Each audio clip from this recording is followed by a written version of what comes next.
Journalist TV news కి స్వాగతం. కాంగ్రెస్ పార్టీతో అతి ప్రజాస్వామ్యం ఆ పార్టీని రోజు రోజుకు ప్రజల్లో చులకన చేస్తుంది. ప్రజల చేత ఎన్నుకోబడిన పార్టీ మద్దతు లేకుండా గెలవలేని వారు సైతం జాతీయ పార్టీకి సవాల్ విసరడం కోసం మెరుపు.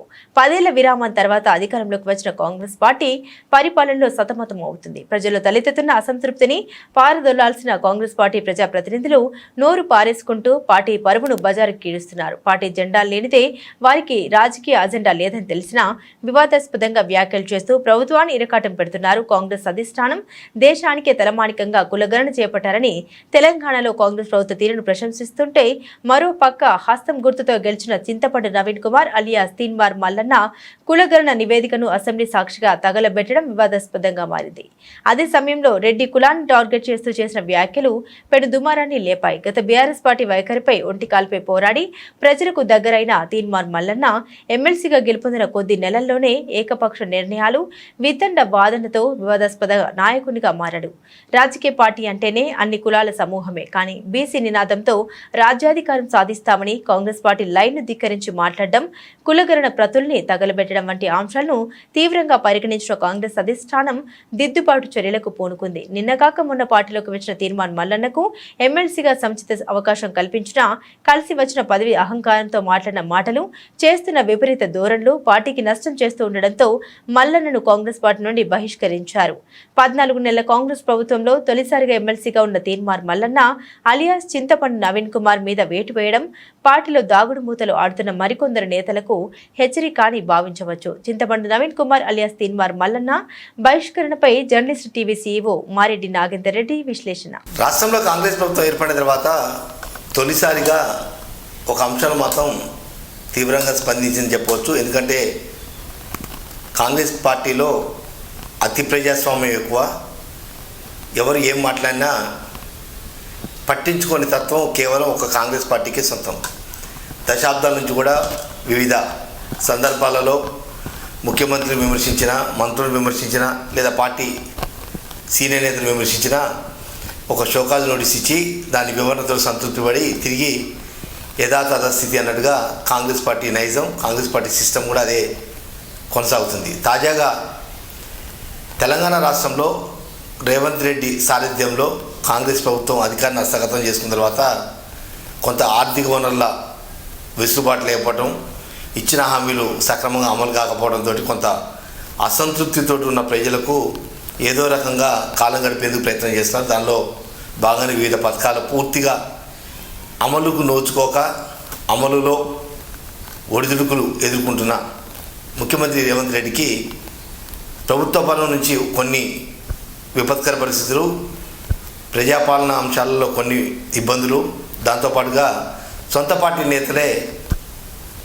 నేతలను టార్గెట్ చేసే పరిస్థితి నెలకొంది. తాజాగా రెండు ప్రధానమైన అంశాలు కాంగ్రెస్ పార్టీ ఒక కుదిపోయని చెప్పవచ్చు. ఎందుకంటే కాంగ్రెస్ పార్టీ అంటేనే కొన్ని సామాజిక వర్గాలకు పెట్టని కోట. ఆ సామాజిక వర్గాలను టార్గెట్ చేస్తూ కొంతమంది నాయకులు మాట్లాడిన మాటలు కొంత వివాదాస్పదంగా మారడంతో పార్టీలో ఒక చర్చ కొనసాగింది. ఎందుకంటే మొదటి నుంచి కూడా కాంగ్రెస్ పార్టీకి లాయల్టీగా ఉన్న సామాజిక వర్గాలలో రెడ్డి సామాజిక వర్గం, ఎస్సీ ఎస్టీ సామాజిక వర్గాలు, ఈ రెండు బలమైన సామాజిక వర్గాలతో పాటు రెడ్డి సామాజిక వర్గం పరిపాలన పరంగా కొంత సమన్వయంతో మూడు పార్టీలు కూడా, మూడు కులాలు కూడా కాంగ్రెస్ పార్టీకి వెన్నుదన్నుగా ఉంటూ ప్రభుత్వానికి ఎప్పటికప్పుడు కూడా వెన్నుదన్నుగా ఉన్న నేపథ్యం. దశాబ్దాల నుంచి కూడా మనం చరిత్ర తిరిగేస్తే రెడ్డి సామాజిక వర్గం బలంగా ఉండటం, ఎస్సీ ఎస్టీ సామాజిక వర్గాలు ఆ పార్టీని పెట్టని కోటగా ఉన్న నేపథ్యంలో తాజాగా జరిగిన ఎన్నికల్లో, ఎమ్మెల్సీ ఎన్నికల్లో ఒక జర్నలిస్ట్గా ప్రస్థానాన్ని ప్రారంభించి ఆ తర్వాత బీఆర్ఎస్ పార్టీ అధినేత కేసీఆర్ని టార్గెట్ చేస్తూ ఒక యూట్యూబ్ ఛానల్ ద్వారా ప్రజలకు దగ్గరైన చింతపండు నవీన్ కుమార్ అలియాస్ తీర్మాన్ మల్లన్న వ్యవహార శైలి, దుందుడుకు చర్యలు ఆ పార్టీని తీవ్ర ఇబ్బందులు గురి చేసే పరిస్థితి నెలకొంది. ఎందుకంటే ఏదైనా రాజకీయ నాయకుడు ఎదగాలంటే తన కాళ్ళపై తాను నిలబడుతూ ఎదుటి రాజకీయ పార్టీల అంశాలను ప్రస్తావిస్తూ ప్రజా సమస్యలని తన సమస్యగా చూస్తూ ముందుకు వెళ్తూ ప్రజల మన్నలు పొందినప్పుడే నాయకుడికి ఒక వ్యక్తిత్వం, ఒక హోందాతనం, ఒక స్థాయి పెరిగే అవకాశం ఉంది. కానీ చింతపండు నవీన్ కుమార్ అలియాస్ తీర్మాన్ మల్లన్న తన వ్యవహార శైలికి విరుద్ధంగా వెళ్ళలేక తనలో ఉన్న కోపాన్ని, ఆక్రోశాన్ని ఒక సామాజిక వర్గం మీద వెళ్ళగక్కడంతో ఒక్కసారిగా ఆ సామాజిక వర్గం ప్రధానమైన చర్చకు దారితీసింది. ఎందుకంటే రెడ్డి సామాజిక వర్గం లేకపోతే కాంగ్రెస్ పార్టీ లేదు, కాంగ్రెస్ పార్టీ లేకపోతే రెడ్డి సామాజిక వర్గం లేదనేది దశాబ్దాల నుంచి కాంగ్రెస్ పార్టీని వెన్నంటి ఉన్న నేతలందరికీ తెలిసిన అంశమే. ఎందుకంటే ఏ స్థాయి, ఏ కులాల వారి పార్టీలో కొనసాగుతున్నా రెడ్డి సామాజిక భూమిక ప్రధానమైందని చెప్పవచ్చు. రాజశేఖర రెడ్డి కావచ్చు, లేదా నీలం సంజయ్ రెడ్డి ఇలాంటి మహామౌలు కావచ్చు, ఆ తర్వాత మర్రి చెన్నారెడ్డి కావచ్చు, లేకపోతే నెల్లిమల్లి జనార్దన్ రెడ్డి కావచ్చు, ఆ తర్వాత కిరణ్ కుమార్ రెడ్డి కావచ్చు. ఈ రకంగా చూసుకున్న మొత్తం రెడ్డి సామాజిక వర్గ ప్రాబల్యం కాంగ్రెస్ పార్టీకి ఒక పెట్టని కోట అని చెప్పవచ్చు. ఎందుకంటే రాష్ట్ర ఉమ్మడి ఆంధ్రప్రదేశ్లో కొన్ని జిల్లాలలో ప్రభావితం చేసే సామాజిక వర్గాలలో రెడ్డి సామాజిక వర్గం కొన్ని ప్రాంతాలు, కమ్మ సామాజిక వర్గం కొన్ని ప్రాంతాలు, విరమ సామాజిక వర్గం కొన్ని ప్రాంతాలు. అంటే ఈ రకమైన మేళవింపు, ఆ సామాజిక వర్గాల మేళవింపు అంతా కూడా కాంగ్రెస్ పార్టీకి ఒక పట్టు కొనసాగుతుంది. కానీ చింతపండు నవీన్ కుమార్ అలియాస్ తీర్మాన్ మల్లన్న కాంగ్రెస్ పార్టీ తరఫున అన్ని వర్గాల ఓట్లతోటి ఎమ్మెల్సీగా గెలుపొందిన తర్వాత ఆ పార్టీని ధిక్కరించే పరిస్థితి తీసుకొచ్చాడు. ఎందుకంటే రెడ్డి సామాజిక వర్గాన్ని టార్గెట్ చేస్తూ వివిధ సామాజిక మాధ్యమాలు కావచ్చు, వివిధ అంశాల ఆధారంగా రెడ్డి సామాజిక వర్గాన్ని టార్గెట్ చేయడంతో కాంగ్రెస్ పార్టీలో ఉన్న కొంతమంది రెడ్డి సామాజిక పెద్దలు కావచ్చు, గతంలో మొదటి నుంచి ఉన్న వాళ్ళు కావచ్చు, ఈ మధ్యలో అధికారంలో ఉన్న వాళ్ళు, రకరకాల వ్యక్తులంతా కూడా సామాజిక వర్గం టార్గెట్ చేసినప్పుడు మేము ఎలా తలెత్తుకు తిరగాలి, ఈ రకమైన ఈ తరహా అంశం సరైన పద్ధతిగా, ఒకవేళ ప్రభుత్వం తప్పులు ఉంటే వాటిని సరిదిద్దేందుకు ప్రయత్నం చేయాలి తప్ప రెడ్డి సామాజికం టార్గెట్ చేయటం, దానికన్నా ముందుగా అసెంబ్లీ సాక్షిగా కుల గణన సంబంధించిన నివేదికలను కాల్చడం అనేది కూడా ఆ పార్టీ తీవ్రంగా పరిగణించింది. ఎందుకంటే పార్టీ లైన్కి లోబడి ఎవరైనా పనిచేయాలి, పార్టీ లైన్ దాటి వ్యవహరిస్తే పార్టీ పరంగా చర్యలు తీసుకోవడం సర్వసాధారణం. కానీ కాంగ్రెస్ అతి ప్రజాస్వామ్యం కాబట్టి ఏమన్నా దులుపుకొని పోయే పార్టీ కాబట్టి కొంత పెద్దగా పట్టింపు లేదు గతంలో. కానీ తాజా